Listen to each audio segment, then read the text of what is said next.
1975, a 25-feet killer great white shark was introduced to cinema-going audiences. That's a 20-footer. 25. 3 tons on him. And would become one of the most iconic antagonists in movie history. We're gonna need a bigger boat.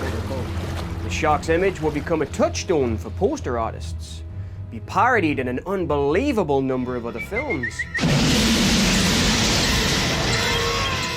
become one of the most iconic images and film posters of all time, and give birth to a franchise that would last 4 official movies and countless imitations, some good, some very bad. This is the movie that made it impossible for audiences to go back into the water. We are of course talking about the film described by many as the work responsible for creating the summer blockbuster, the timeless classic, Jaws.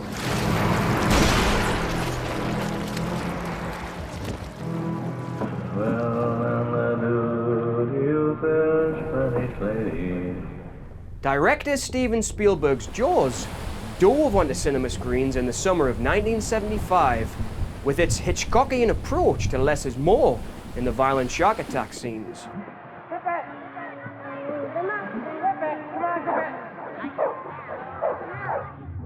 A score from John Williams that became the driving force of the mindless, instinctual shark attacks that were influenced by Bernard Herrmann's stabbing strings from the notorious shower scene in Psycho, and the film's performances from its 3 protagonists are classed as some of the best, impeccable. And behind the curtain, the crew and director that were driven to the breaking point. In the words of director Steven Spielberg, you know, Jaws was a fun movie to watch, not a fun movie to make. Jaws has become part of film history and our culture. Most of us who saw it at a young age and loved it either developed a fear of the deep or an insatiable appetite for the love of marine life and the study of sharks. When I saw the film as a kid, my most vivid memory is being terrified. I was sitting with a hot cup of tea on my lap, and when Ben Gardner's disembodied head pops out of the hull of his boat, my drink went flying and I was covered in boiling hot tea, a memory that will last forever for me. That was the beginning of my love of the film, but also a lifelong fascination with what lives in our oceans. To this day, we still know more about outer space than we do about what lives and thrives in the deepest points of our oceans. And that is what is so timeless about Jaws. The film plays with our most primal feelings and fears, the fear of the attack and being knocked down a peg on the food chain, but also our tribal instincts of the hunt, which have been part of our psyche since the early beginnings of man, and of course the thirst for justice and vengeance. You know, that was the time I was most frightened, waiting for my turn. I'll never put on a life jacket again. Quint wants revenge and has hate for the enemy that took the lives of his friends in the past. Chief Brody for me represents what at first is out for justice. This killing has to stop, he must protect the people. And Hooper the scientist, who shows a love of the shark, but also understands that this is an unstoppable killing machine. Is a perfect engine, an eating machine. It's really a miracle of evolution. I think Hooper's role is one of the most important, as he learns something new about what he spent his whole life studying.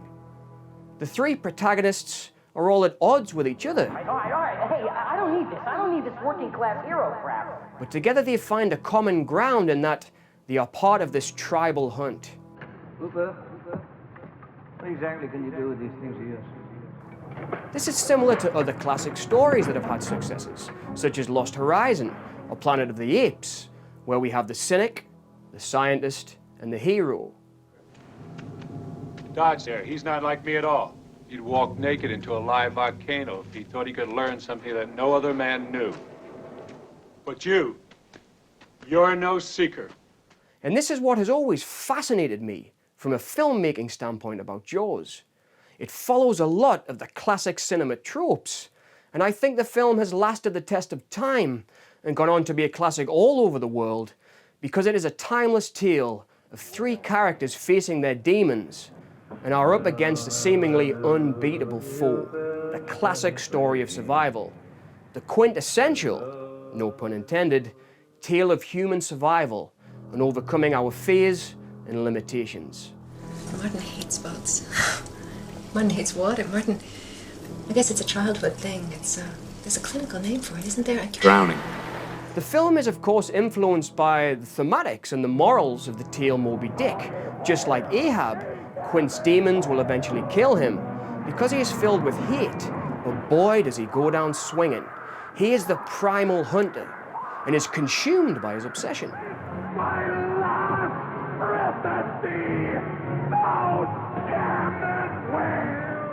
Brody is at first afraid of the water and must overcome his fear to protect his family as well as do his duty and stand up for the law. I can do anything. I'm the chief of police. And Hooper is a pure scientist and explorer who will give almost anything to understand more about the natural world. Three men on a mission that will define who they are and who they will become. As we know in the sequel, Brody becomes a lot stronger when it comes to his fears of the water, and this allows him to do his duty again no matter what. And of course he now understands something more about his enemy in the art of war and survival. How the hell you doing?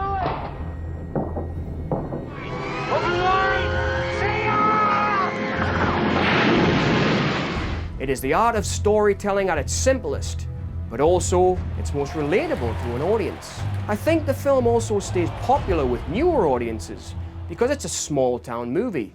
The opposition from the town council and the mayor Look, we depend on the summer people here for our very lives. all seem relevant today.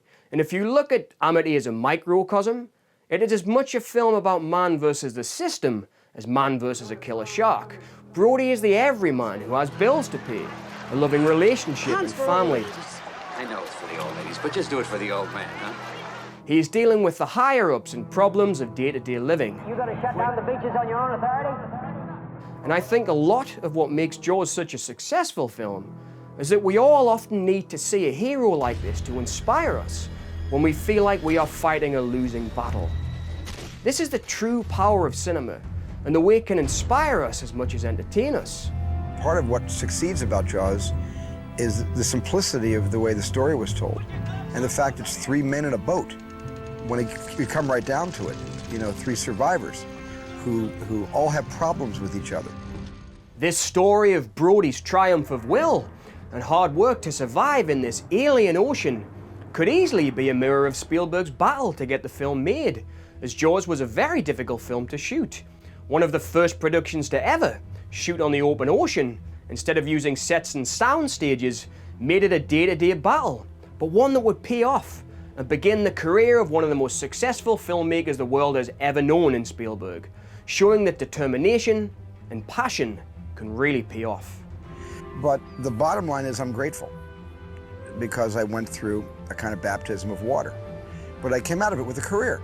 The fantastic screenplay of Jaws is engrossing and gives us flawed characters that we can relate to. See, you got your rubbers. And win against all of the odds. And this has been a trope of classic cinema since the beginning of motion pictures. Jaws is a movie that represents the common person against adversity in film at its very best. You're gonna need a bigger boat. Brody wins his battle with his inner demons and his physical demons and rises from the wreckage of war victorious to return home. The old tale of the Odyssey told once again in film form and told perfectly. Jaws' simplicity and boldness is its real power, and that is what keeps us coming back. Well, you son of a...